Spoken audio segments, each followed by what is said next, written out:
Welcome to నేటి ధరణి news. అత్యంత పురాతనమైన మందేశ్వరి స్వామి ఆలయ అభివృద్ధికి పాలక మండలి సభ్యులు కృషి చేయాలని ఎమ్మెల్యే బండారు సత్యానందరావు వ్యాఖ్యానించారు. శుక్రవారం దేవస్థానం ధర్మకర్తల మండలి ప్రమాణ స్వీకార మహోత్సవంలో కొత్తపేట జనసేన ఇన్ఛార్జ్ బండారు శ్రీనివాస్తో కలిసి ఆయన పాల్గొన్నారు. పాలక మండలి సభ్యులచే ఎమ్మెల్యే బండారు ప్రమాణ స్వీకారం చేయించారు.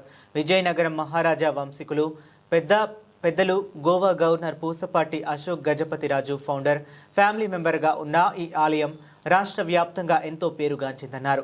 శ్రీ పార్వతీ సమేత మందేశ్వర స్వామివారికి దర్శనానికి భక్తులు శనివారం అధిక సంఖ్యలో వస్తుంటారు కనుక భక్తులకు ఎలాంటి ఇబ్బందులు తలెత్తకుండా అన్ని సౌకర్యాలు కల్పించేలా పాలక మండలి సభ్యులు కృషి చేయాలని సూచించారు.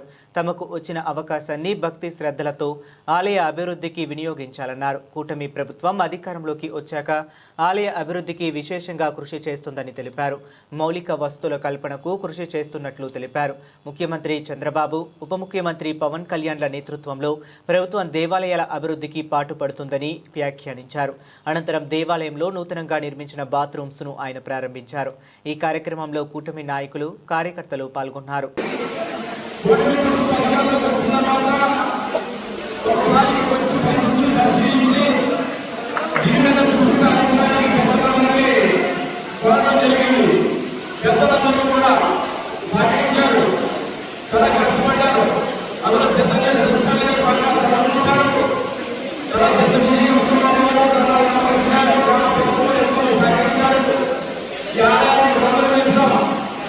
పరిస్థితి